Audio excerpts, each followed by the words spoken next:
How to Complain and Get What You Deserve. Written by Deb Graham.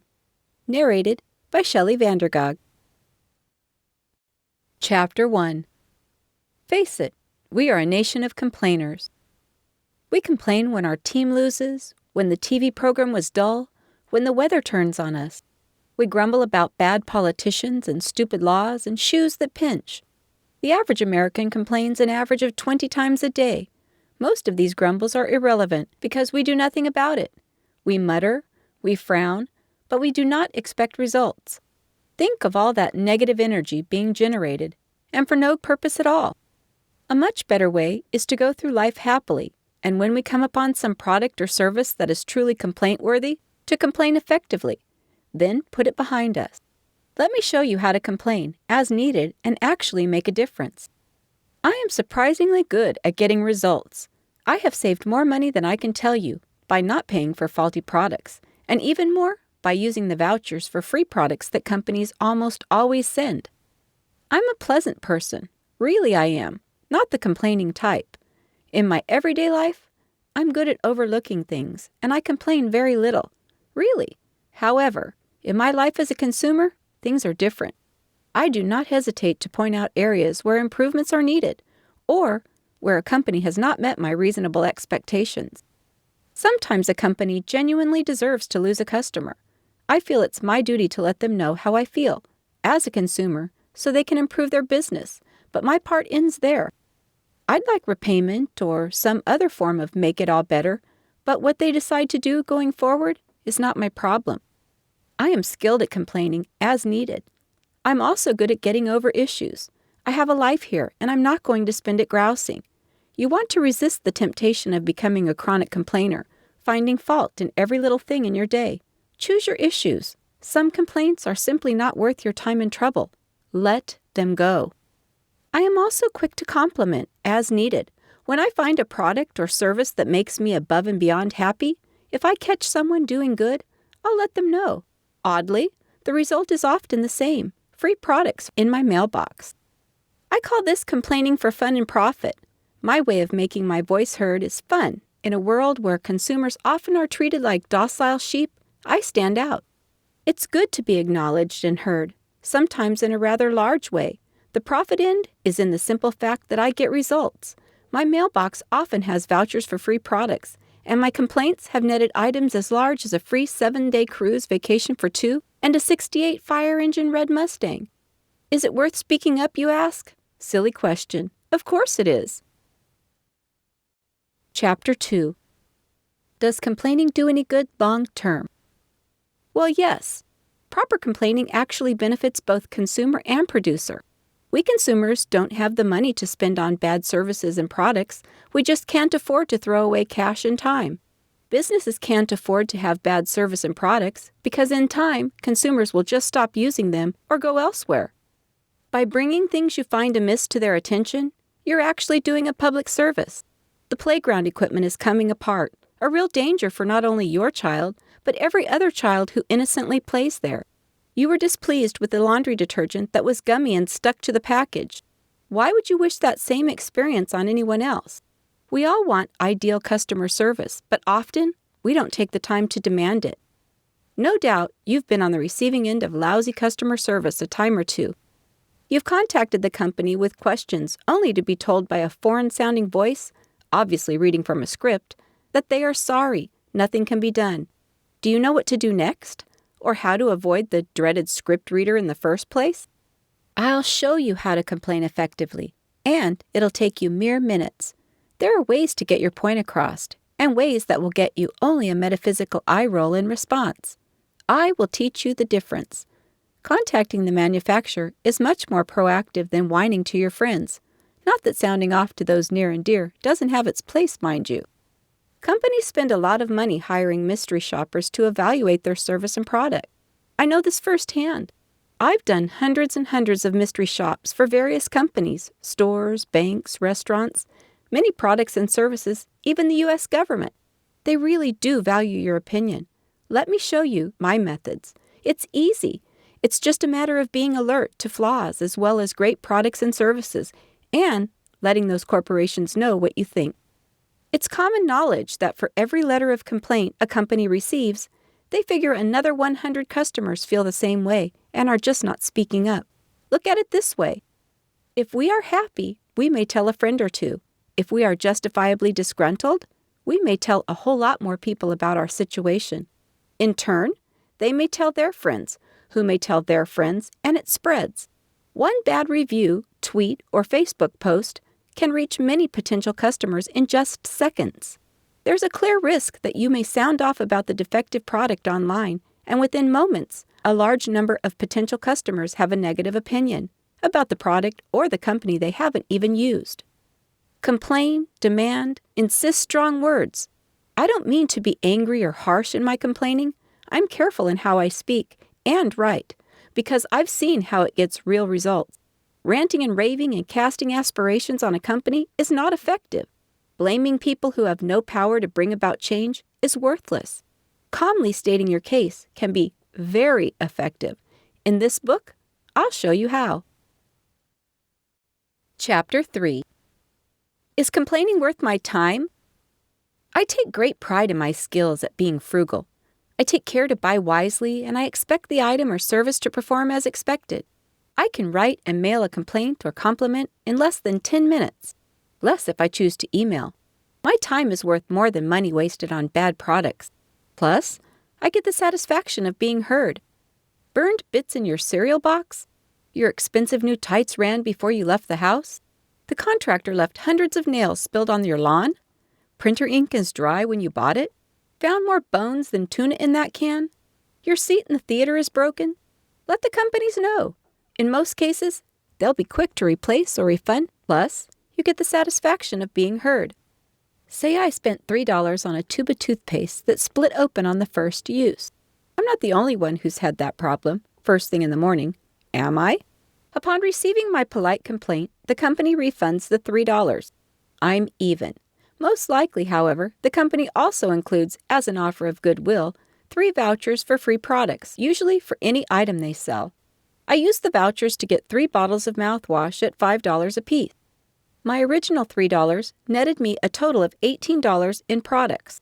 In return, I feel happier towards the company and may remain a loyal and profitable customer. I may tell my friends and associates about the company and products, and they may try it out as well. See how this grows?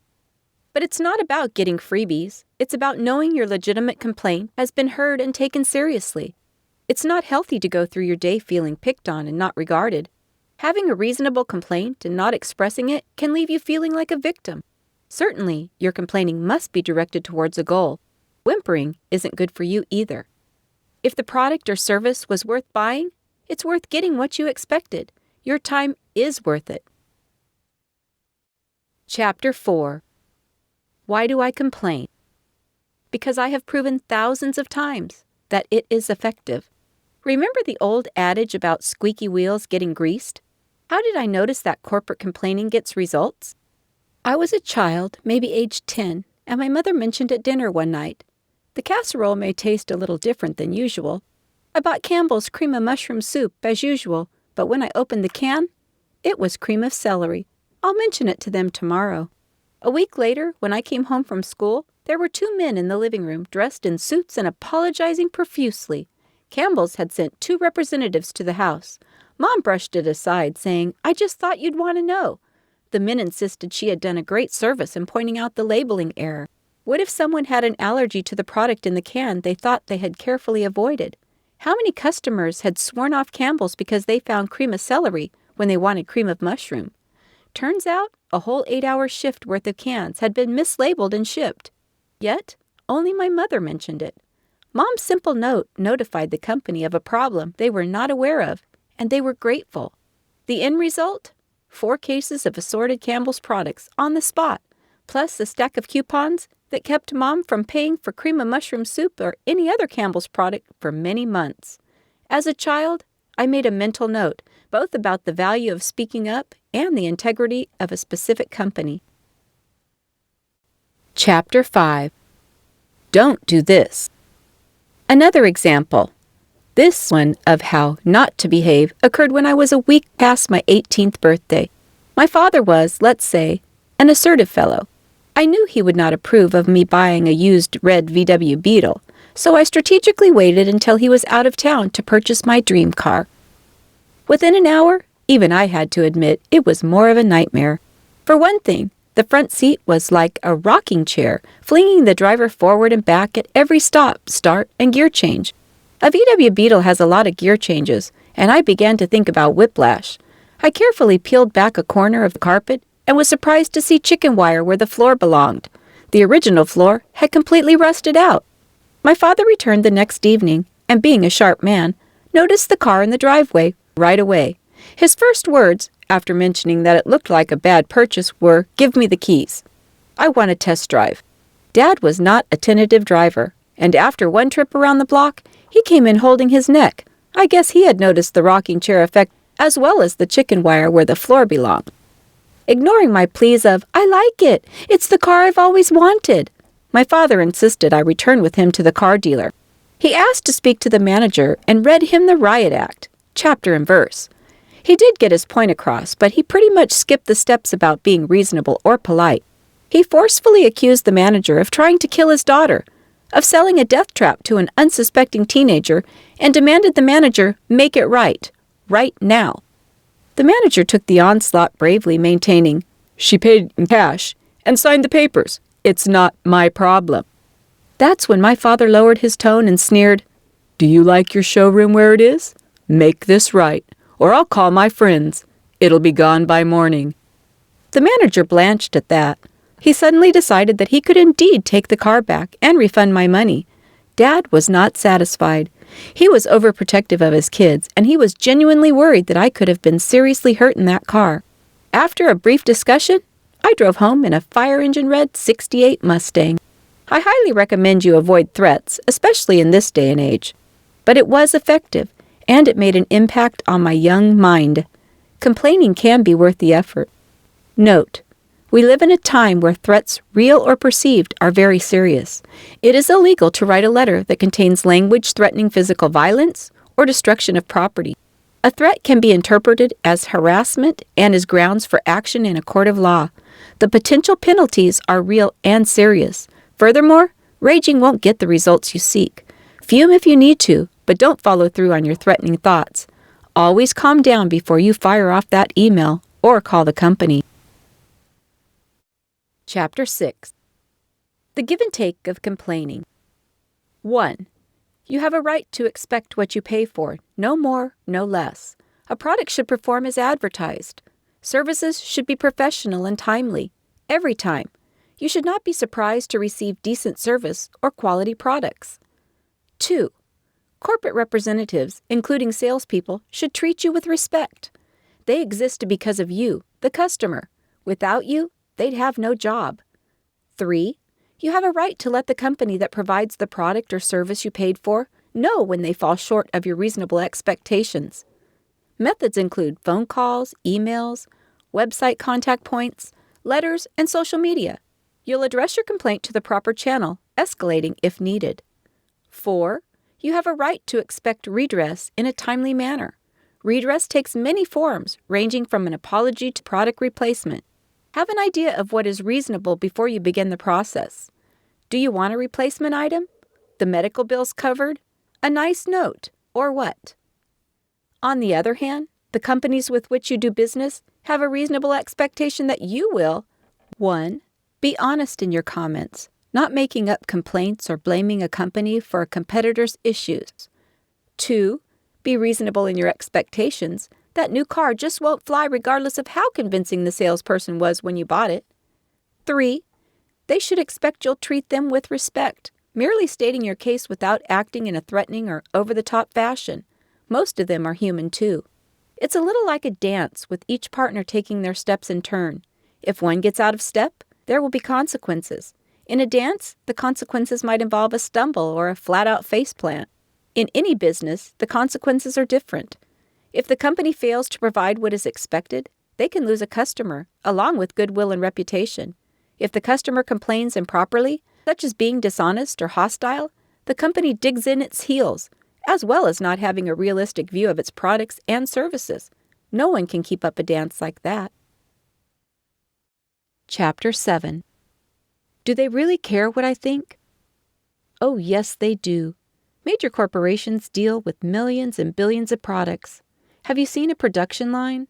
Items are produced at a blurry speed. Many companies honestly do strive for high quality, but can hit a glitch, as in the mushroom celery soup story above.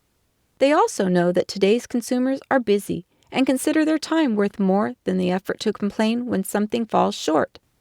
When a customer does speak up, they find it cheaper and easier to reward them than to ignore them. It's easier and cheaper for a company to placate a current customer than to win new ones. A free product or two is no big deal to the corporation, but can have a huge payoff in goodwill down the road. In simple terms, if a company disappoints me, it's a negative experience.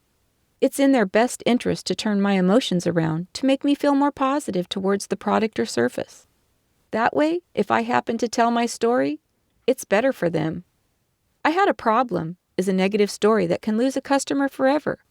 I had a problem and they replaced the item with no hassle is a much better story from the corporation's viewpoint. I'm much more likely to stick with a company that I know I can count on to remedy any problem, even if they have actually had problems in the past, than to try a new one with a reputation for poor service. I am certainly not alone. In these days of instant communication and social media, it's even more important for them to listen to us. It has a very real impact on their bottom line, and they know it. We are trained to accept that things are not always going to be perfect. In our busy society, we accept planned obsolescence and less than amazing service. Some companies pretty much expect us to simply sigh and move along, valuing our time more than our money. What did I expect for that price? Other companies are well known for their concern for customers. Jansport and LL Bean, for example, will replace any item they sell, no matter how old, no matter the defect, pleasantly and with no hassles at all. Southwest Airlines lets people change flights, even multiple times, with no penalty. Plus, they acknowledge that travelers need stuff and do not charge for luggage. JetBlue Airlines is known for friendly employees who routinely go about making the flying experience a little more pleasant. People flock to companies like these simply because they know their experience will be painless. Other companies are known for slipshod customer care, and many consumers, including me, simply refuse to shop there. For example, I bought a microwave from Sears last year because it was on sale. It ended up costing me far more in frustration than the few dollars I saved. The appliance worked fine, but every single morning I had a robocall from Sears saying my order was ready for pickup. The calls came at 6:08 a.m. for 3 solid weeks. The only people who call me at 6:08 a.m. are having a certified emergency, so I woke up to each call with a sense of dread and panic. I tried calling Sears. Did you know our local Sears has no local number? The maze of wading through the phone tree was unsuccessful. Finally, I drove to the store and after a bit of a hunt, located a real-life clerk, who brushed me off with, "Sorry, I can't help with that," before I even began my story, and I talk fast. I could not locate another clerk. Yes, I looked and finally went to the pickup area. There was no one there, but I pushed the doorbell hoping a person would eventually appear. At last, a grouchy voice barked from who knows where. "You have to use the kiosk." Behind me, around a partition, I found a touch screen. It offered options that didn't help, such as order pickup and check availability. In frustration, I gave up and began pushing random buttons in the hope that the machine would freak out and summon a human. That eventually is what happened. A rather annoyed-looking clerk came out from the warehouse, visibly irked at my interpretation. Avoiding eye contact, he heard my story, 6:08 a.m. calls. I want them stopped. He shrugged and said, "No big deal, happens all the time," as if he really didn't understand my distress about daily pre-dawn phone calls for most of the month. He explained that the sales clerk must have pushed the wrong button at time of purchase. He did agree to see what I can do about stopping the calls. The calls did stop after 3 more abrupt mornings, waking in terror, wondering who had died. Do I shop at Sears? Not on your life. I don't even glance at their ads anymore. Whatever they're selling, at whatever price, I can't afford the annoyance. It was pretty clear they didn't value me as a customer. A manager needs to know that customer service is lacking, or how will they know to fix it? A company needs to know their product has been mislabeled and quick before someone has a reaction and a lawsuit results. Corporations need to know that their shipping method is ruining a product that was fine when it left the warehouse. If you have a problem, how many others had the same issue? You also need to feel like you are as valuable as every other customer, not that the rules change by the day. I had an appointment to get my car serviced at a local franchise. I was quoted a price and agreed to it. After the work was done, the price changed significantly, more than agreed upon. I pointed to the large banner outside which quoted a lower price. The guy said that price was only valid on Tuesdays and quoted a new, higher one. I protested and he said with a straight face, "The local grocery store has coupons. If you had spent $100, you could have got the 10% discount." By now, it was getting beyond irritating. I said I expected to pay the original price, agreed upon before the work was done, and after minor wrangling, that is what I paid. They lost a customer that day, plus whomever else I told who may have gone there next. I am an honest person, and I expect no less from the companies I do business with. I expect to get what I pay for as advertised every time. Last month, I booked a float trip on a nearby river. The date was changed twice, and the location changed a resounding 4 times, including that very morning. The difference was between a 5-mile drive and an 87-mile drive. Not trivial. I had to complain, since the owner was the one on the phone at every change. He sputtered, then agreed it was more hassle than I deserved and offered 2 complimentary river trips. Chapter 8. They told me to fill out a generic form. Is that good enough? Remember, you do stand out, simply by speaking up. Even companies that look like they are asking for mass comments treat individual complaints much more personally. For example, cruise lines often ask most or all passengers to fill out a passenger comment survey at the end of a cruise. It's often a fill-in-the-bubble style survey. I've heard from the cruise lines themselves that these are barely glanced at. However, they meet the goal in giving the passengers a feeling that they have been heard, and that alone cuts down on social media complaints. Let's use a cruise ship as an example. If a passenger wants to get the cruise line's attention, there are much more effective ways to do so. First, be certain your complaint is legitimate. I've heard of passengers complaining that the glaciers had dirt on them, that the waiter was taller than they prefer, or that the soup spoons were too big. Be realistic. You're more likely to be taken seriously. Obviously, a passenger should contact the appropriate person while on the trip. It isn't fair to wait months later, after that ship has sailed, so to speak.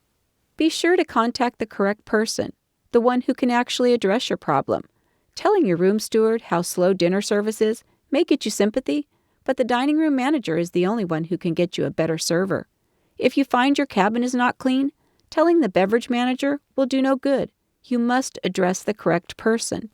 Once you have identified both the problem and the correct person, you will be in a position to calmly express your concern and expect a remedy to take place very soon. I like to cruise, so it's easy for me to come up with real examples. By the way, have you read my book, Tips from the Cruise Addict's Wife, yet? If you are even sort of considering a cruise vacation, ever anywhere, or know anyone who is, I highly recommend it. It's packed with tips and tricks for saving money and planning the best vacation ever, and has garnered very positive reviews. Complimenting is also very effective and easy. I was on a ship with my husband and found it to be a complete turnaround from a previous trip on the same ship. Staff and crew morale was visibly higher, cleanliness was evident, service had dramatically improved. It was a much better experience than we expected. I did compliment the hotel manager on board verbally. When I returned, I spent 4 minutes composing an email detailing my experience and opinion. For my 4 minutes, I received a handwritten thank you note, plus $25 and an onboard amenity for an upcoming cruise. Was my 4 minutes worth it? I'd say so.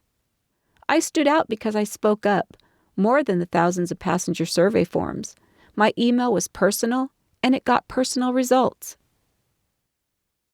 Chapter 9. But does it make any difference? In several cases, I've seen a direct long-term result from a letter sent. Now, I'm not taking all the credit. It's likely others also brought it to the company's attention. But the fact is, next time I bought the product, or redeemed my free vouchers, it's a better product. Just think, you too can make a difference in your world. Need an example? I was visiting my mother and she bought a box of a new variety of townhouse crackers. Nice little oval design for cheese trays. The fragile crackers were loose in the box, thrown in like cornflakes, and fully a third were broken. Edible, but not party-worthy. I said, we need to complain. I located the 1-800 number on the box and made a call. I relayed my complaint and politely wondered why they were not packaged in wax paper wrappers like saltines and other crackers. The customer service agent apologized and took Mom's address. Less than a week later, Mom happily reported that 3 coupons for free products, any item they make, had arrived in the mail. I bought the same crackers 2 months later. This time, they were neatly wrapped in wax paper sleeves, like many other crackers, and only 4 were broken out of the entire box. Need another example? Windex makes a very good outdoor window washing solution that attaches to a garden hose. In theory.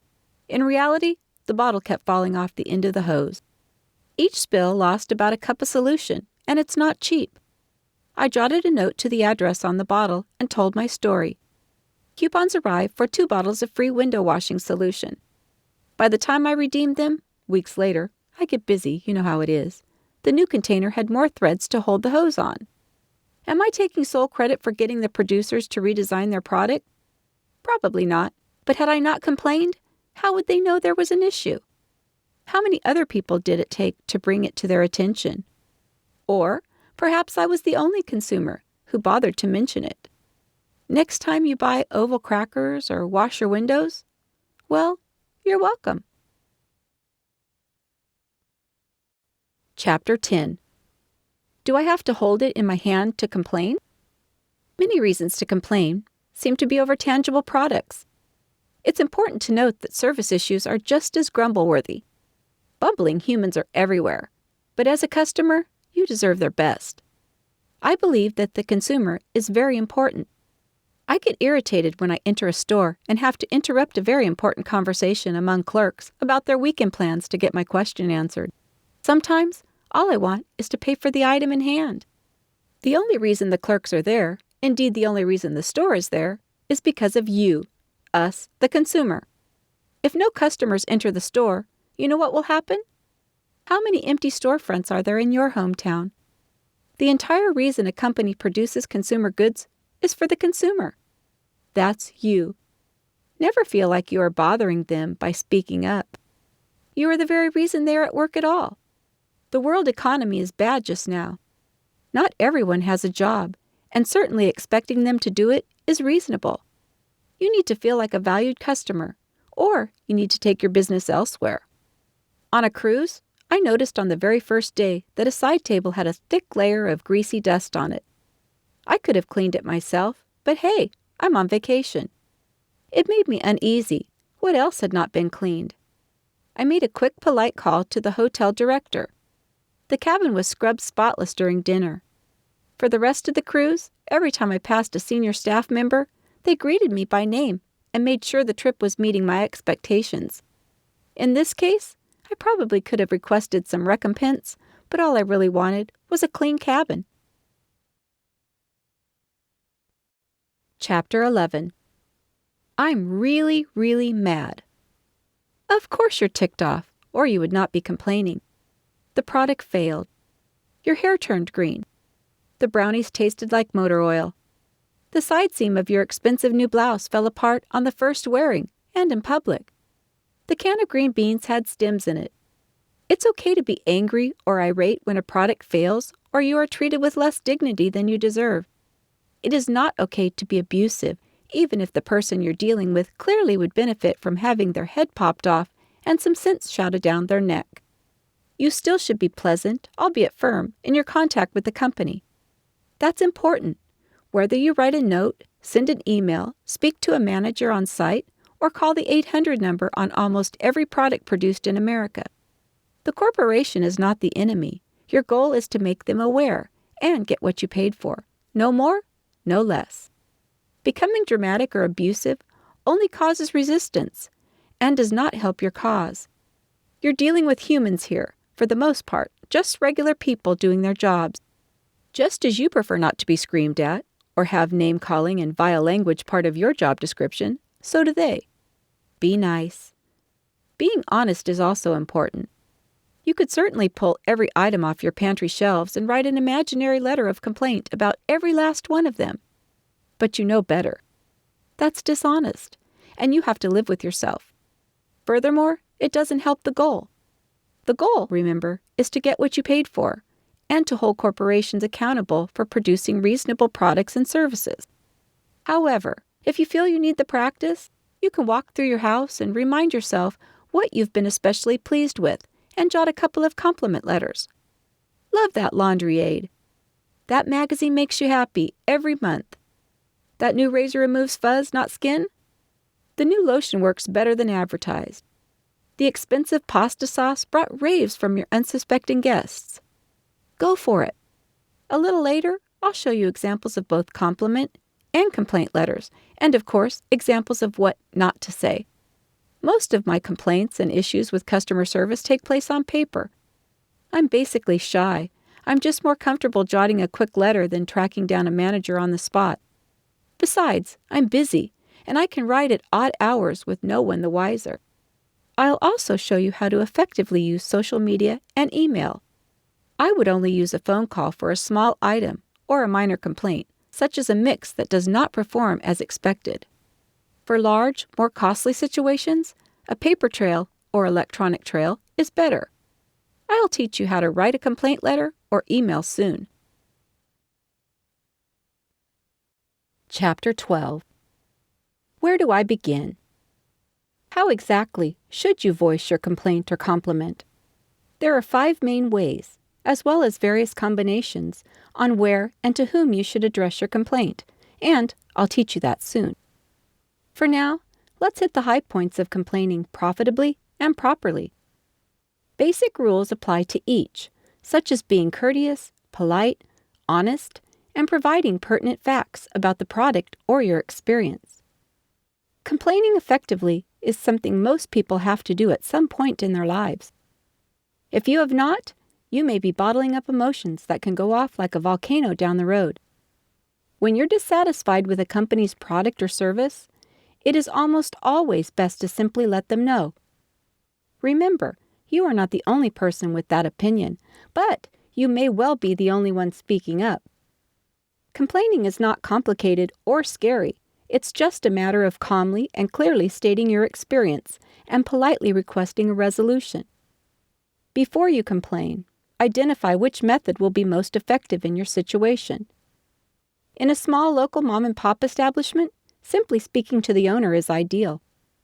For a megacorporation, you may choose a handwritten note, a business-style letter, a phone call, or an email. Any of these may be followed up with any form of social media you desire. Before you speak up in whatever form you choose, have your facts at hand. You'll want the location and date of purchase or service, the price paid, the specific product, and any order numbers, addresses, and names of whomever helped you, if you noted them. If it's a product, have the packaging in front of you, as you will need the UPC code and often the manufacturing code from the package. Frankly, having a magnifying glass nearby is also helpful. I think some of those lot numbers were written for mice to read because nobody bigger can do so. The next step is to think about what outcome will make you happy, again, being realistic. Do you want a refund, a replacement, a comped meal, an apology, an upgrade, a voucher for a future product or service? Determine what is your best recourse.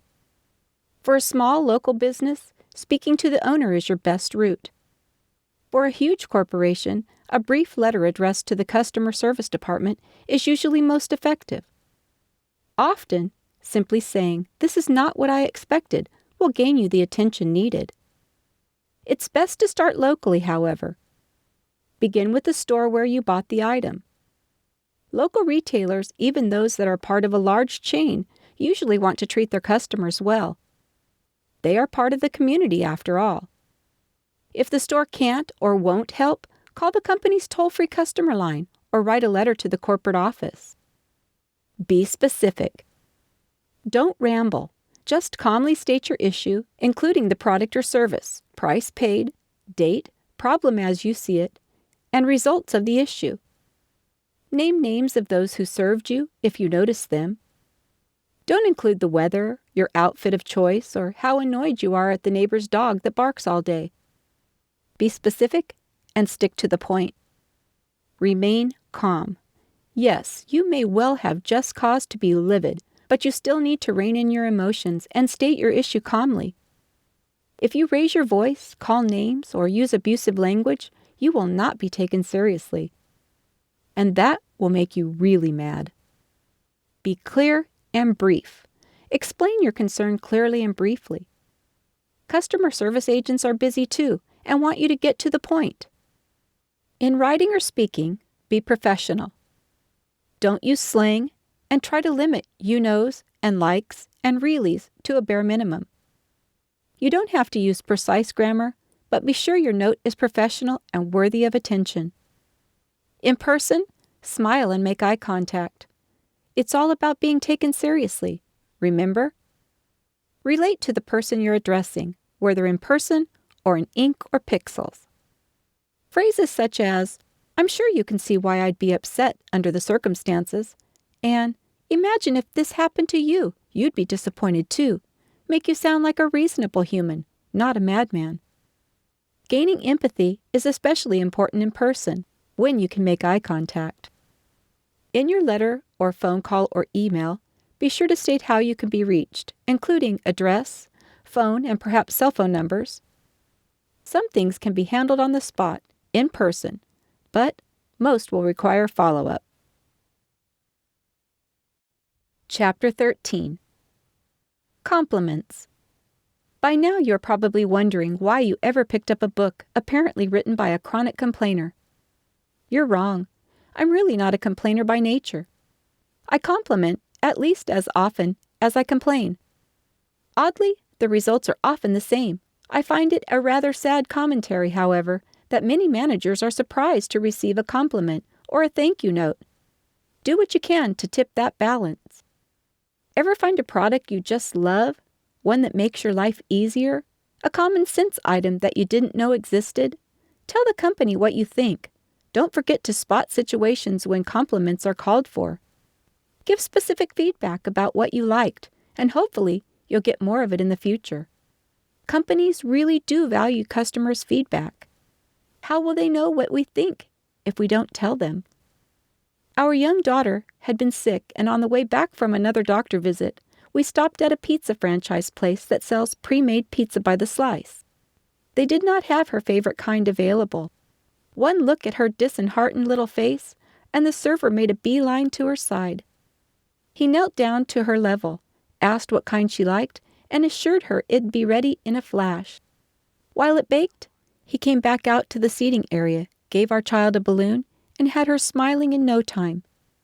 As a final act of kindness, the server declined payment for the meal and said, "We're cheering you on, honey," as we left. That kind of customer service is rare. You can be sure the parent company heard about it. They responded with coupons for more pizza and well wishes for our sick child. I love a particular brand of hair conditioner. Just telling the company my opinion landed me free product vouchers in my mailbox. Now I love it, and the last 4 bottles didn't cost anything. We were on a road trip, and we stopped at a fast food chain to get something to eat as we drove. I tried a new, tasty, you'll love it sandwich.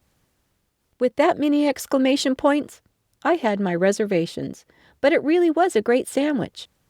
I emailed once we reached home and was sent a nice thank you note mentioning how seldom people think to say something positive. Oh, and vouchers for free tacos, too. How long does a brief email take? The local Kohl's department store is a place I seldom visit, maybe once a month or less. Once I casually mentioned I hoped the blouse I was purchasing would fit my daughter, who was away at college and could not try it on. The clerk smiled and told me the store's return policy. I happened to be back there 5 weeks later, buying towels. The clerk asked about my daughter and wondered if she had liked the blouse. How many hundreds of customers had she seen since I was in last? That kind of customer awareness should be rewarded. I pinned a card to the store manager and told her they had a gem. The manager wrote back and said the clerk was on the promotion list. Good, she deserved to be rewarded.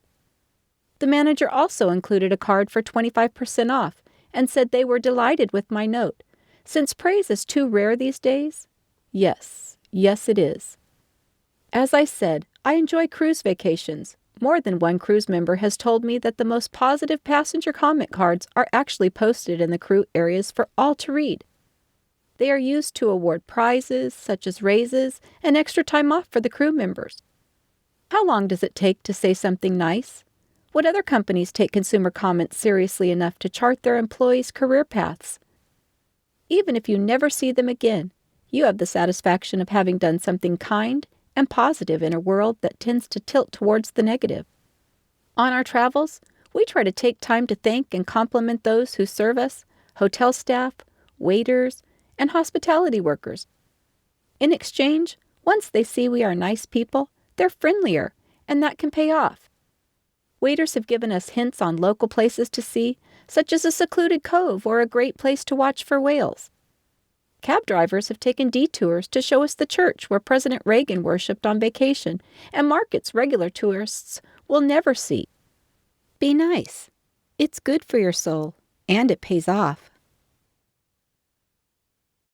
Chapter 14. How shall I word this? People gripe. A lot, but very few take the few minutes needed to try and make a difference. Do you want to go on grousing, or learn to effectively complain? Let me show you the actual steps to effectively complaining. Step 1. Be nice. Sadly, we live in a hot-headed society, and simply being calm and polite will go far. If you come across as angry or arrogant, you'll likely get ignored like most everybody else. If you're nice and let them know you intend to stay a customer, they have more incentive to help you. If you are so furious they feel they've already lost you as a customer, they may not bother to meet your needs. Instead, clearly tell them that you like shopping at that particular store, are a frequent restaurant customer, or enjoy buying that brand of product.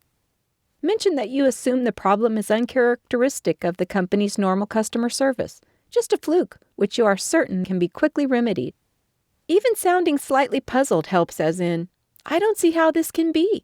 Your service has always been great until now. Humility is a lost art in America, and it's remarkably effective. Taking some responsibility in the matter will make you more human-sounding and even endear the agent to you in a small way. Admitting you're part of the problem makes a difference. Don't commit yourself, however. Keep it vague and don't say anything quotable. I guess I should have checked that fine print closer, or I suppose I should not have relied on a mix for my son's wedding cake, is a lot better than simply accusing them of the wrongdoing entirely. In most cases, the agent will say, "Oh dear, it's not your fault," and be more willing to help you than say, that other customer who is currently seething on hold because the agent got tired of being shouted at. Step 2. Keep your complaint brief. Your time is valuable after all. Something as simple as, I've been a customer of You Gouge Me Bank for 5 years, and I've generally been happy with your service. On the latest bill, I see an extra charge on my account for a service I never ordered. I would like that removed. I really appreciate your help with this. Step 3. Stick to the point. Don't throw in irrelevant details or go off on long rambles or tangents. Feel free to rant and rave and embellish when telling your story to a friend, but in dealing with a company, be as direct as possible. Step 4. Be concise. Customer service representatives may receive hundreds of letters a day. It's essential that you get to the point quickly so they know exactly what they're dealing with as soon as they begin reading. If your letter is too long or rambles, the reader may just skim its contents and end up not grasping what your issue is in the first place. Step 5. Don't give the company a laundry list of gripes. Voicing one complaint at a time is most effective, so be sure to narrow down what's on your mind before you call or write. Too many issues are easier to ignore. What's really important to you, the shampoo stained my hair green, is more serious than, And furthermore, it smells funny and I don't like your package design, and it's overpriced, and who told you red was an effective sales color? And your TV ads are insulting and make me feel stupid, and why is your product so high up on the store shelf anyway? See how easy it is to get overwhelmed and lose sight of the actual issue? If it's serious, include a realistic date by which you expect a resolution. The porch roof your company installed continues to leak. I would hope for a thorough repair by the second week of April, at the latest. I reserve this for big-ticket complaints only. Don't be deterred by limited warranty periods being expired or lost receipts. If it's a responsible company, you still might be able to get some satisfaction. It never hurts to ask. My name brand blender lid cracked in half after just a year, and I no longer had the paperwork. A quick call to the company netted me a brand new blender. My only cost? The $7 shipping fee. Chapter 15.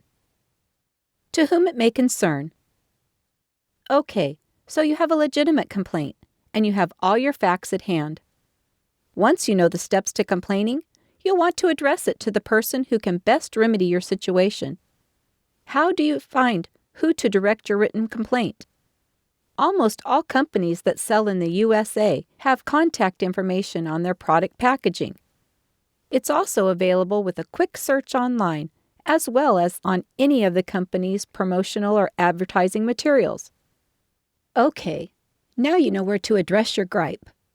How exactly should you complain so you get results? Glad you asked.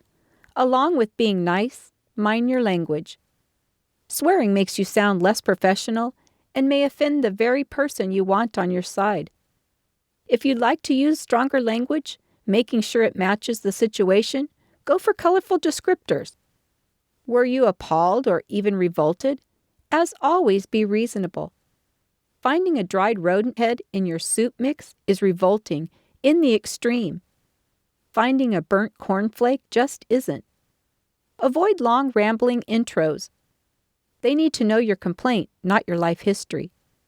Before you mail a letter or send an email, do some editing. Read over it. Does it make sense? Is it clear, concise, and to the point?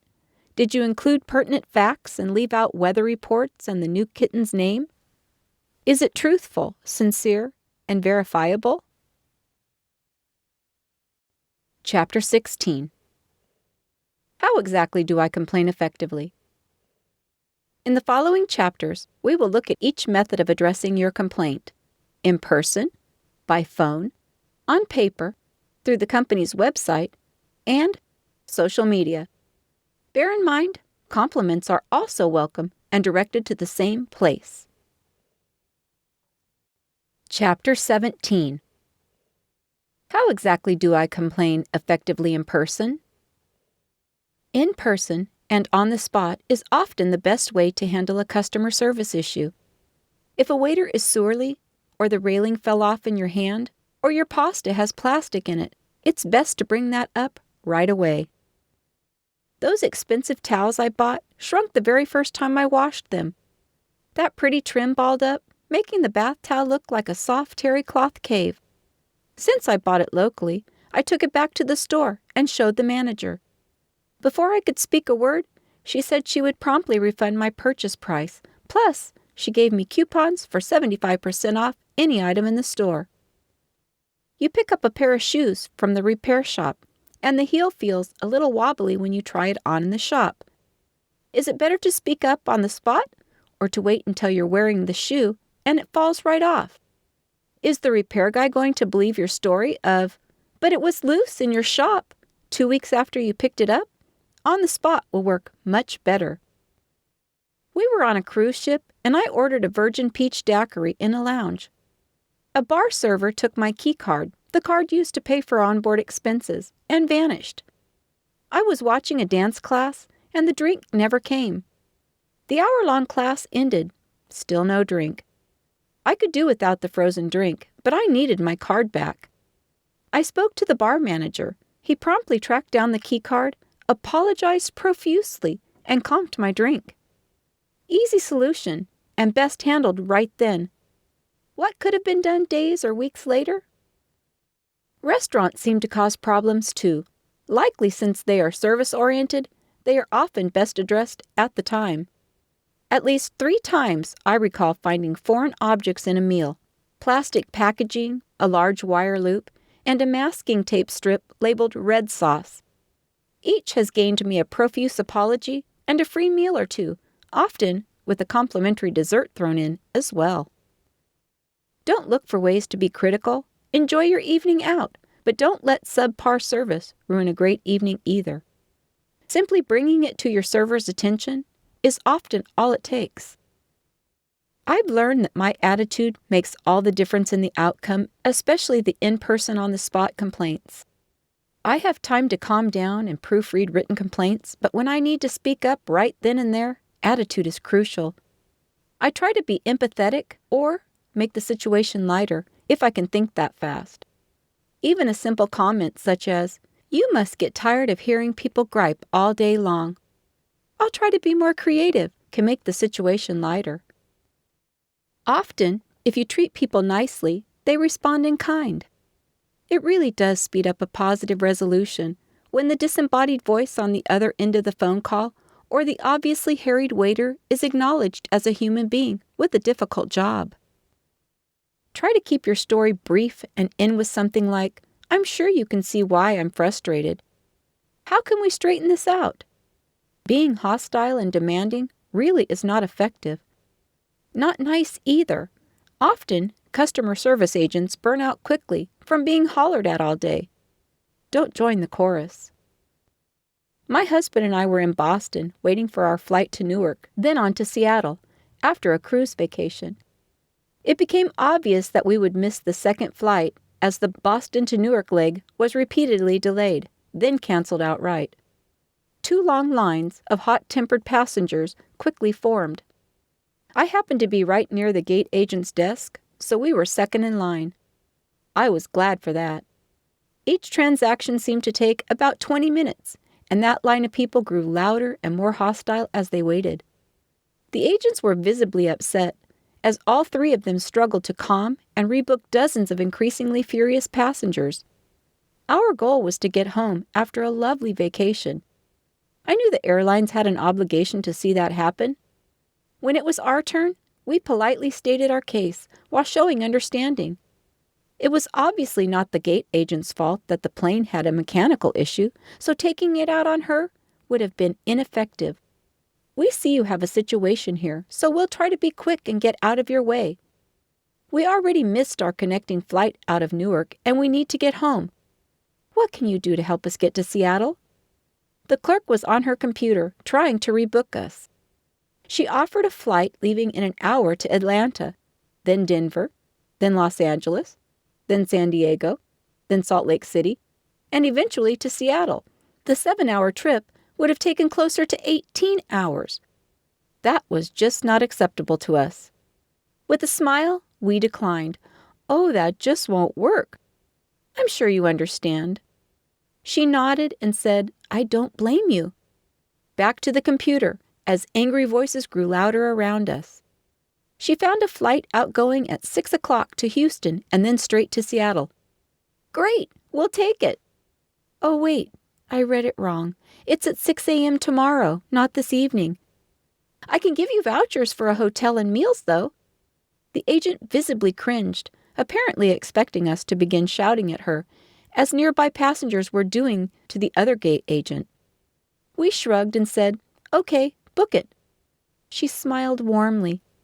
She said quietly, "By law, because you are delayed overnight, I have to give you a hotel room and $20 for meals.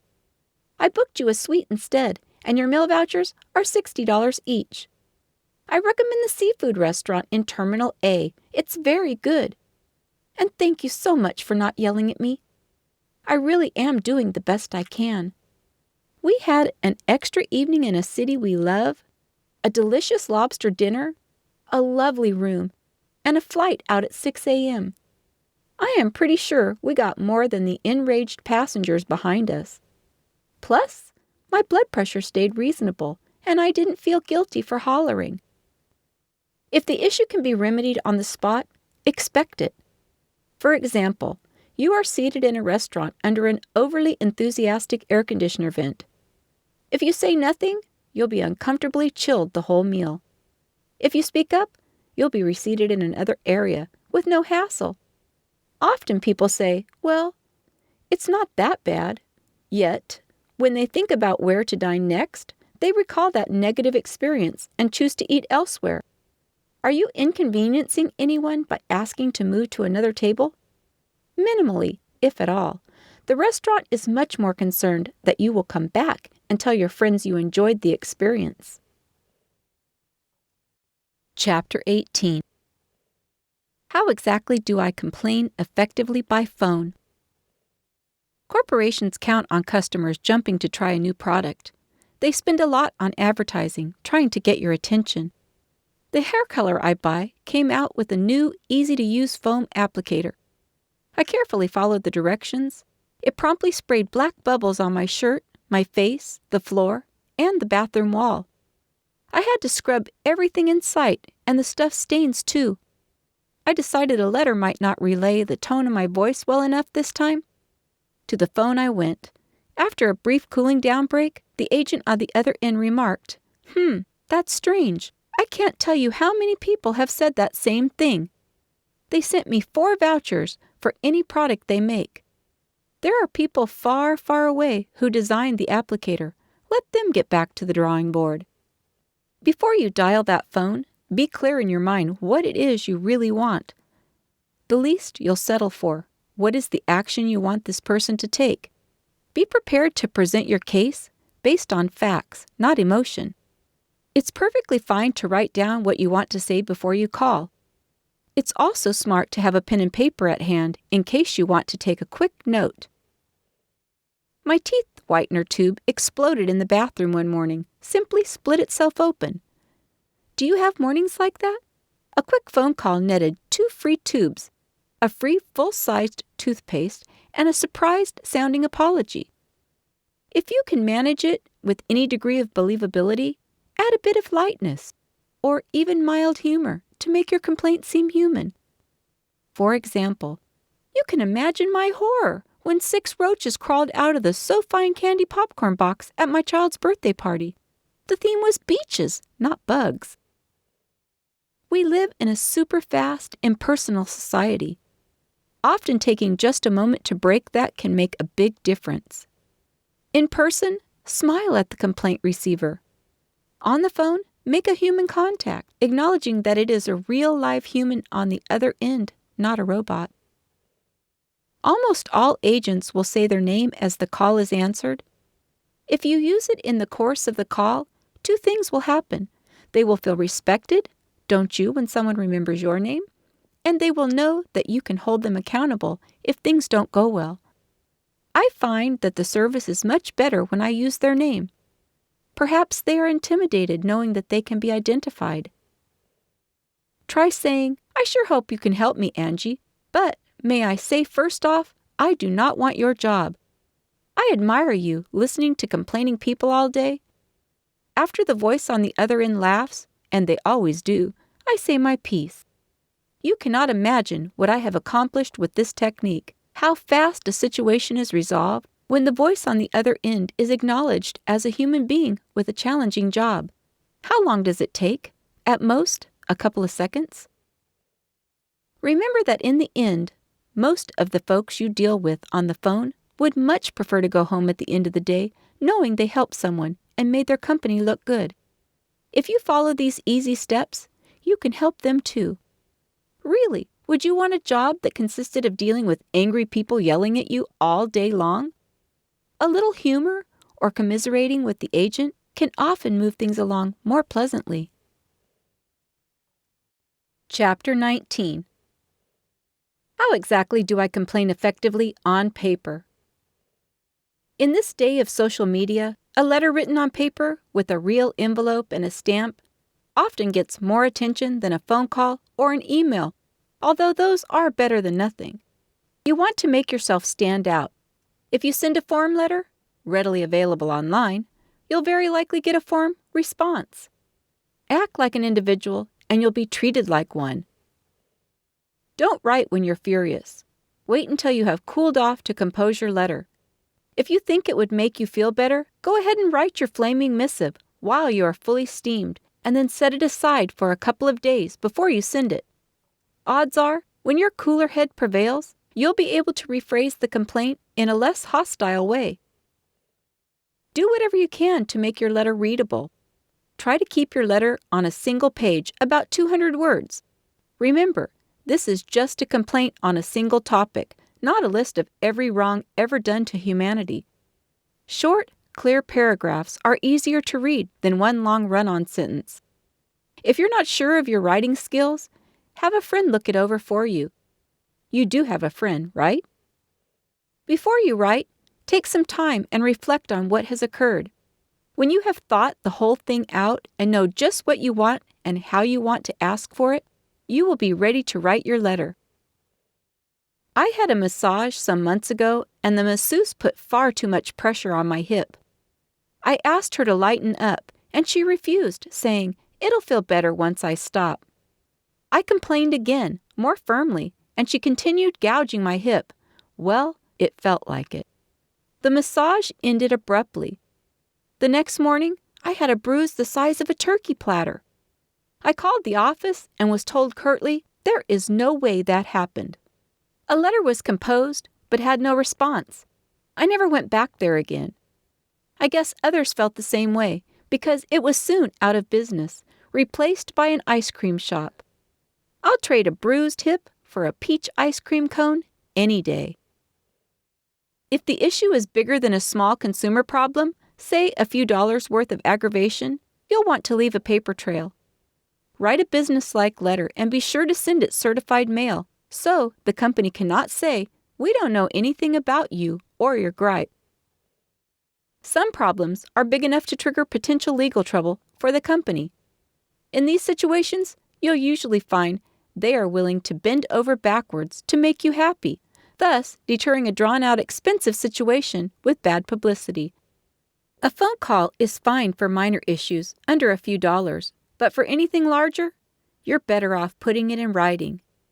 Many companies treat formal written complaints with a higher priority than the fill-in-the-blanks emails on the company's websites.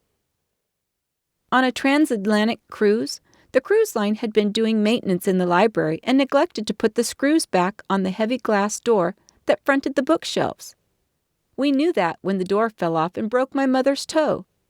The trail in this case was an immediate visit to the doctor on board to document the injury, a verbal report to the senior staff on the ship that very day, and a polite but firm letter as soon as the cruise was over to the cruise line headquarters. Upon politely complaining, the cruise line covered her medical bills and gave her a voucher for a free cruise. They knew they were at fault and dodged a much bigger problem by simply admitting their responsibility. By simply doing what was right, they also avoided potential negative publicity, and that can be very costly. If you have especially legible handwriting, a handwritten letter can be effective. It'll stand out among the printed letters companies receive. If you have terrible penmanship, know that the company will quickly push your complaint aside. No one has time to get out the magic decoder ring just to see what on earth you want. You need to state your issue clearly. That includes making it readable. Be sure to include all pertinent information, including your name, address, and production data from the package. How will the company know which item you have a complaint on if you don't tell them?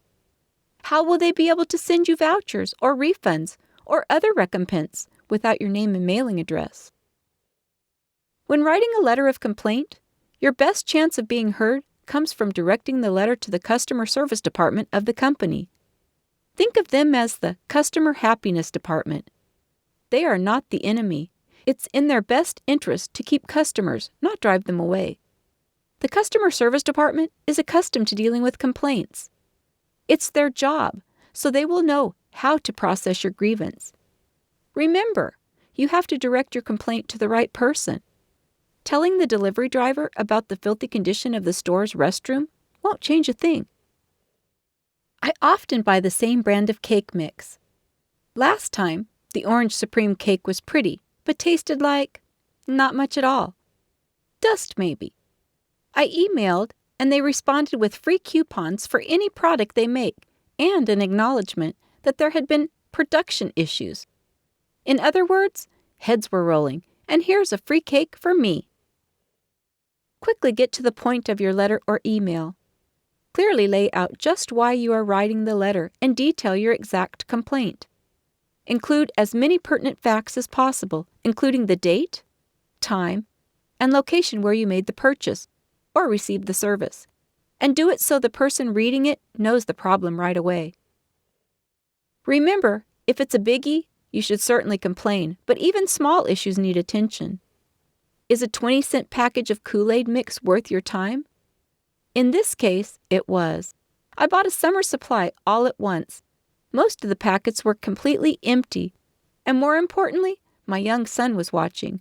I emailed and within an hour had a response. They apologized and said free coupons were in the mail. Interestingly, the response also detailed how Kool-Aid is packaged. The envelopes go down a line at a high speed, held open by puffs of air. Obviously, when these were to be filled, the puffs missed their target. It made my son look at how products are made in a new light. Maybe complaining isn't worth 20 cents, but education is. Chapter 20. How exactly do I complain effectively on the company website? Almost all products sold in the USA are linked to a website. Often the address is right on the package. On a standard website, look for the Contact Us link. There might be a form or an email address. It's often tucked away at the bottom, but it's always on the home page. Feel free to jot a quick note or fill in the comments section. As always, be specific, including dates and product information. Often, the response time is pretty fast. I ordered a dress online for my pregnant daughter who was rapidly outgrowing her wardrobe. The dress advertised burgundy was actually a killer neon pink, so bright my eyes hurt before the box was fully opened. Daughter happens to hate pink, but even a pink lover would not have worn that color. The website said no returns. I sent a firm but polite email anyway. They agreed they had misrepresented the product. They took it back, refunded the price and shipping charges just for the asking. I sew a lot and I rely on my pins. They only have the one job, hold fabric in place. When a bunch of expensive quilting pins all lost their heads during the same project, it was time to complain. The little plastic balls were a choking hazard, and with both ends of the pins now sharp, pricked fingers bleeding on my quilt was also a concern. The company was quick to replace them, preferring that to a potential choking lawsuit down the road. The bathroom can be an issue around here. Who invented an electric toothbrush in which the battery can't be replaced? It quit after only 6 uses. That email resulted in coupons for 2 new brushes, both of which are still going strong. A minor issue, only a few dollars, but they were my few dollars, and why should I throw them away on a product that fails? The canned corn I had bought for years suddenly came in a much thinner can. I understand saving money on packaging, but this was ridiculously thin. My can opener could only make it 1/3 of the way around the rim before the thin metal pulled itself out of the round, into an oval and choked. Choices at that point were to dig the corn out of the crumbled can, buy another brand, or switch to frozen vegetables. I opted to bring it to the company's attention instead. They wrote that they had had many complaints, remember that 1:100 ratio, and would be switching back to the sturdier cans. They also included vouchers for free cans of any product they made. Chapter 21. How exactly do I complain effectively with social media? Tweet it, post it, make yourself heard. Social media can be a real ally, especially if you've had trouble getting heard at the phone call or letter route. Food service, tourism, and hospitality industries are especially concerned about customer happiness because they know that much of their business is by word of mouth. One disgruntled customer can write a review that will spread far and wide. Most companies have Facebook pages, and these can be very effective for both complaints and compliments. Remember the rules. Don't go on and on. Stick to the point. Simply posting your issue very briefly, along with, "Does anyone know who can best help me with this?" can often get you rapid results. It's very likely that an agent will contact you, and fast. Did you know these sites are monitored? It's in the company's best interest to meet your needs quickly before your gripe spreads any further. Message boards on the company's website work the same way. If you tweet or post on your own Facebook page about your customer service frustrations, it also might catch a company's attention. You don't want to think about who all is listening in. Be fair and not overly dramatic. Please be kind as well as realistic. You can't reasonably rant about not getting the prompt response you requested if you just sent it off this morning. Be aware of your audience with social media. You may literally turn the tides of a product if your message is spread far and wide, for good or ill, so think it through.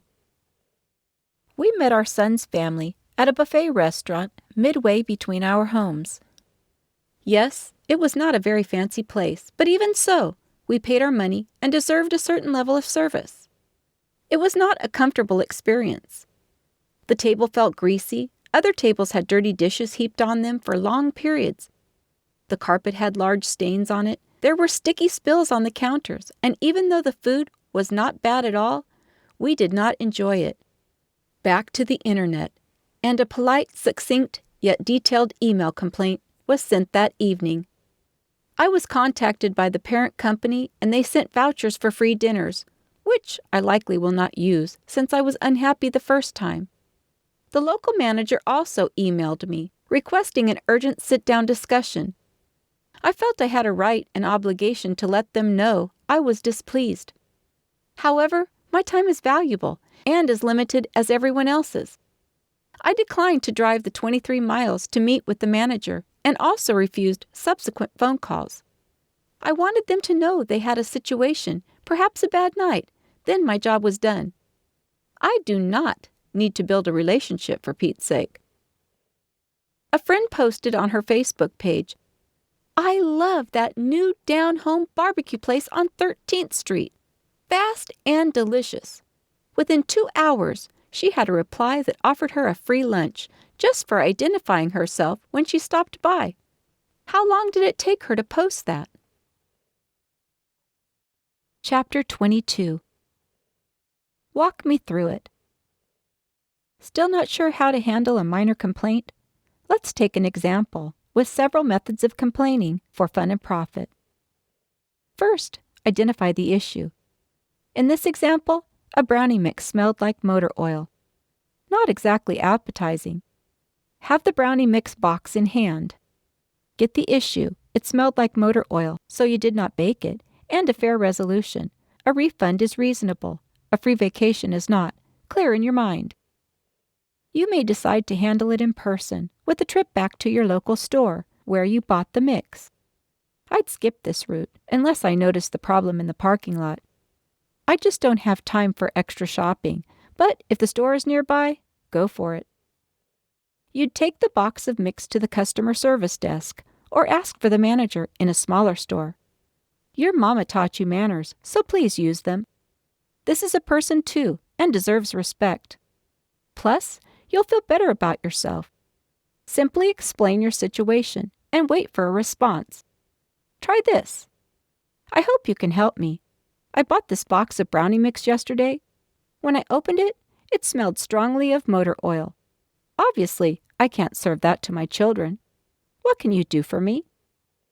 Most likely, the clerk or manager will apologize and offer you a different box or a different product altogether. Easy. You can also compose a short written note. The company's address is almost always on the box or on the company's website.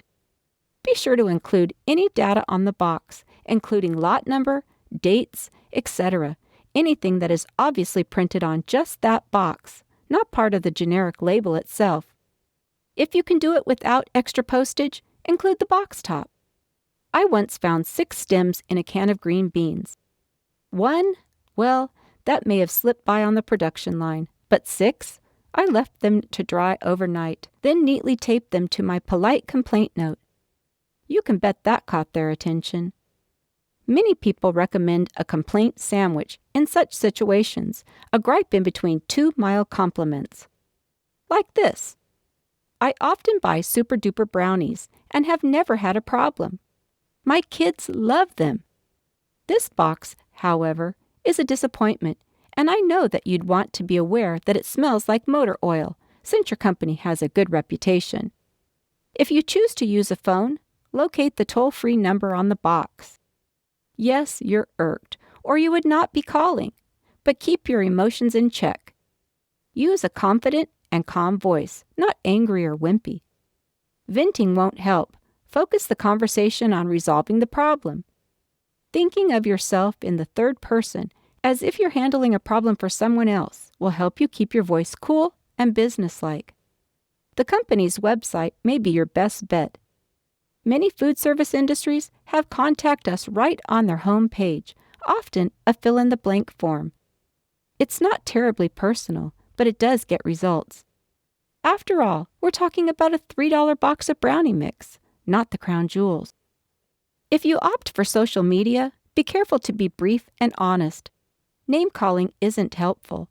Your story would go something like this: I bought a box of super-duper brownie mix yesterday, same as always, and this one stinks of motor oil. Anybody know what can be done? In nearly every case, a company representative will contact you and probably give you a website to follow, effectively taking your complaint out of the public eye. They want you happy, and face it, quiet, as fast as possible, before other people chime in about their bad experience with super-duper cake mix and pie mix, and on and on.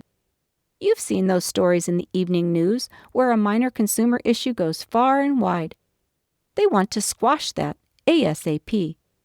You've already decided a refund is a reasonable resolution, but don't tell them that. If you say, I want a free replacement box, you might get just that. If you say, I know you don't want unhappy consumers, so what can you do? You are likely to get much more. Remember, it's much cheaper for a company to keep a customer than to hunt down new ones. So, let them repay you as they see fit. Unless, of course, they choose not to make a fair restitution. A brownie mix in the scheme of things is no big deal. Having the carpet you just bought turn streaky when you vacuumed it, or noticing the expensive wall-to-wall mirror that was just installed today has a cracked frame is another matter. You won't be happy with a mere apology. Be reasonable and expect the customer service department to do the same. Back to the brownies. I chose a quick phone call. The agent on the phone apologized and asked if I had purchased the mix at a big box store. I had, and she surmised they might have been shipped in the delivery truck near a case of motor oil. That was reasonable, and neither party was at fault. That's how most items reach big stores. She took my address and promised a refund check, along with free coupons for future products. The call took under 3 minutes. In small situations, that's all there is to it. You'll give them your address, they'll send you coupons for free products. That's the end of it. You can do this.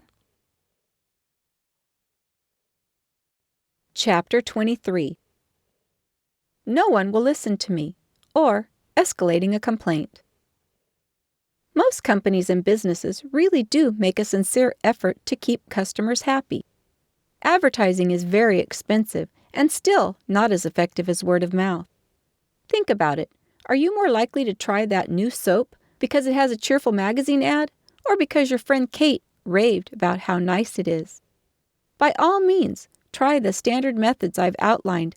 Contact the business or company in person, by phone, on paper, through the company's website, or social media. If your issue is not resolved to your satisfaction in a timely manner, you may have to go up the food chain, perhaps contacting the CEO of the parent company. They may not personally fix your grievance, but they'll surely direct it to those who will, and with an air of authority that you can't muster. Of course, this is extreme for a mere $2 can of soup, but for larger items, speak up. No matter how you choose to complain, be reasonable at each step of the way. Going directly to the CEO of a company just isn't practical, except in serious issues. For one thing, you're skipping many levels of decision makers who, frankly, probably know a lot more about your issue than the CEO would. A lot of the higher-ups are administrators, not producers. Demanding the CEO or other very high-level manager step in at the first contact can sometimes get you branded as a nutcase, ultimately making it harder to have your requests taken seriously. If you feel you are being put off, especially for costly issues, seek other resources. Don't bother if the railing at the theater is loose, the meat was tough, or for other small issues. But if the $4,000 new driveway sealant peeled off in the first rain, that's a problem worth fighting. Be sure to document the issue with dates and photos as needed. In a large case, such as this, keep copies of any written correspondence. Start with the usual routes, but as time passes, consider big guns such as involving the Better Business Bureau or small claims court. Have a buddy who's an attorney?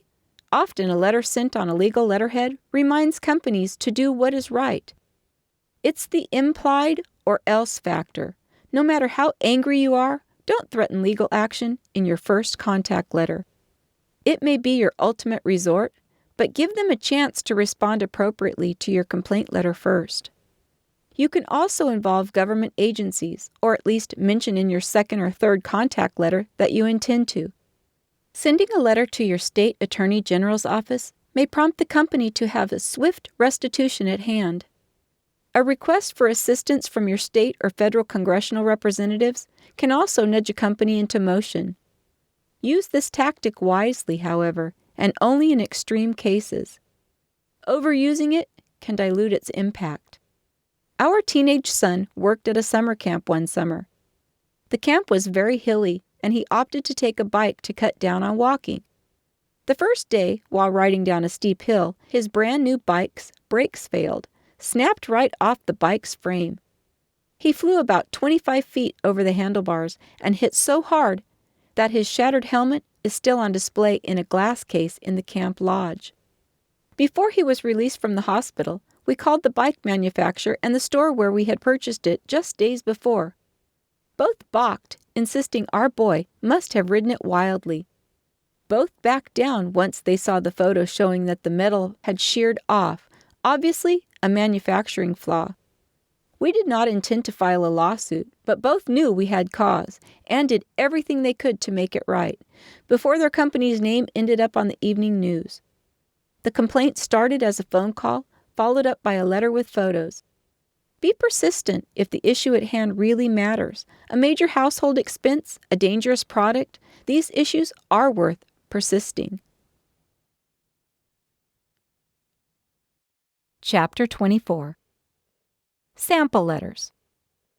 For the most part, the same general ideas work on phone, or paper, or email. Social media, of course, needs to be much briefer. Here are a few sample complaints and compliments. See if you can figure out which will garner the better response. Sample compliment letter number 1. It was Tuesday, and the grass clippings got tracked in, a really common problem when it rains right after I mow the lawn. I really had to vacuum again. I really just did that yesterday, and while I was reaching for the mop to get the green flecks off my white tile hall floor, I remembered that flight I took last week on your airline. The carpet on that plane had really green flecks too, but I really doubt it was grass trimmings, because I really think that walking through the whole big airport would have brushed them off anybody's shoes. Rose was really nice and really helpful. I really thought you should know. I was running really late, but it was not really my fault. The hotel shuttle was delayed, something about a stopped train, I think, and even though I was really ready and waiting 45 minutes early, I was really late getting to the airport in Anchorage. I think it was the 16th. I had to really run through the whole and entire airport, and it was really quite a run, let me tell you. The gate agent was really just about to close the door to the plane, and I yelled, "Wait for me!" Or maybe I really said, "Hold the door!" Or was it, "Let me get on!" She stopped and looked around. She looked really scared for a second there, not sure what kind of really crazy person was shouting, and were they really shouting at her. Once she saw it was really just me, and I guess I did look really crazy at that point. Running never makes my hair stay put. I'm sure you really understand. Anyway, the gate agent, her name tag said Rose. I'm really sure of it because that's really my neighbor's name too. So it really stuck in my mind. Stepped back and let me on the plane. I thought that was really nice because if I had really missed the plane when it was really still right there, I would have been really, really upset. I really had just enough time to get my seatbelt on before the plane pulled out. I really wanted to tell you that your company is really the best, and Rose really deserves a promotion or something. Candace, complimenter. Sample compliment letter number 2. Lucy Consumer, 1234, Realism Road, Consumerville, British Columbia. Just wanted to tell you how much I appreciate using Super Fun Lime bathtub scrub. The bottle is a convenient shape to hold in a wet hand, and the lime solution smells fresh, making cleaning the tub less of a chore. I find Super Fun Lime bathtub scrub easy to use. It sprays on evenly as advertised, and the little bubbles do the work. You're making a fine product. Thank you. Lucy Consumer. Sample complaint. Letter number 1. You idiots! I woke up on Thursday to another gray, rainy day. It's like that a lot in Seattle this time of year. I decided to wear my blue jacket over my black striped blazer. I have had several compliments on the combination. I carried my newsprint pattern umbrella because I planned to stop by my mother's house on the way back from work that day. People say folks in Seattle don't carry umbrellas. Only tourists carry umbrellas. But I say, why should I get wet just because I live here? I ate 2 frozen waffles on my way out the door after letting the cat out. Now that she's pregnant, she needs to go out more often, as I'm sure you understand. As I walked to meet the bus to take me to work, I thought about dinner. Well, the bus doesn't really take me to work. I still have to walk 3 blocks after I get off. And in this rain, it's pretty depressing, let me tell you. Sometimes I think it will never stop. The rain, that is. The bus always stops, although sometimes it is late, like last week when that bus slid sideways on I-5. I'm sure you know about that. It was all over the news. That news reporter on Channel 14 talked about it, the one with all that hair. It must cost a fortune to maintain that style in this weather. My friend knows I've been having these headaches lately. I think they're caused by something serious, like my neighbor had, but the doctor just gave me some pills. They help the pain, I admit, but they are pink, and really, how can anything that color cure a headache? So Jane brought over some dinner so I didn't have to cook. It was a turbo taco tikka salad from that new place over on Mercer Street, the one with the greasy tables and the restroom that smells like a hospital's dumpster. It was awful. Of course, I didn't let on to Jane. She means well, and anyway, it's not like it was her mother's favorite recipe or anything. The salad was limp, the fried chicken on top tasted burnt, and whatever that sauce was they poured on it was greasy and lumpy and disgusting. It reminded me of the cat when she throws up. She's pregnant and has hairballs, so what can you expect? But your salad, well, I don't know what Jane paid for it, but it was too much. I didn't tell her so, but I think you should have paid her to take it. It was that bad. I honestly don't know how you jerks stay in business. I'm sure never eating there again. Last time I was in there, that one guy didn't even wash his hands after he took the customer's money, and his hair looked greasy to me. Plus, the front window had more flies than glass.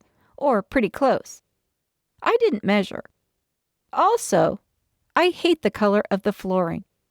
It's a muddy brown, and don't tell me that's just because it rains a lot around here. I know better. I already told my mother all about it, the salad, not the floor, and she said she would tell her bridge club all about it today. She also said not to bother coming by. Sounds like I'm in a bad mood or something. I expect you to make this right, and I mean fast. Sample Complaint Letter Number 2. Lucy Consumer, 1234 Realism Road, Consumerville, California. I'm writing in regards to the oh-so-yum peppermint cake mix I purchased on September 16, 2014, at the Tornado Mixes Shop at 12239 Laney Street, Hemlock, California. I have been a consistent oh-so-yum customer for many years and have not had any problems. In fact, I often recommend your brand to my friends for its ease of use and predictably tasty results. This box of peppermint cake mix, however, fell flat. Literally. The dry mix looked fine, but failed to rise at all in the oven, although I was careful to follow package directions. It was only about 1 inch tall when baked, and so dense I had trouble prying it out of the pan. It was certainly not edible. I was especially dismayed at the results because I had baked the cake to serve to guests as we celebrated my son's graduation and had to make a last-minute run to a nearby bakery instead. That replacement dessert cost $38, a far cry from the oh-so-yum peppermint cake mix cake I had planned on. You can see why I was disappointed after so many positive baking experiences with oh-so-yum mixes over the years. I have enclosed the cake mix box top, UPC code, and receipt for the cake mix purchase. I hope to enjoy your product in the future. Sincerely, Lucy Consumer. Chapter 25. Let's review the main points of complaining for fun and profit. Number 1. You have a right to expect what you pay for, no more, no less. A product should perform as advertised. Services should be professional and timely. Number 2. Corporate representatives, including salespeople, should treat you with respect. They exist because of you, the customer. Without you, they'd have no job. Number 3. You have a right to let the company that provides the product or service you paid for know when they fall short of expectations. Methods include phone calls, emails, website contact points, letters, and social media. You'll address your complaint to the proper channel, escalating if needed. Number 4. You have a right to expect reasonable redress in a timely manner. Chapter 26. The End and a Plea. Thanks for reading How to Complain and Get What You Deserve. I hope the next time you come upon a disappointing product or service, or have a wonderful experience, you'll take the time to let the company know your feelings. You'll feel empowered just by speaking up and knowing you are a force for good in the world where complaining is often ineffective. Please take time to recommend this to your friends. Sometimes we all need how to complain and get what you deserve. This has been How to Complain and Get What You Deserve. Written by Deb Graham. Narrated by Shelley Vandergog. Copyright 2013. Onward by Deb Graham. Production copyright 2017 by Deb Graham.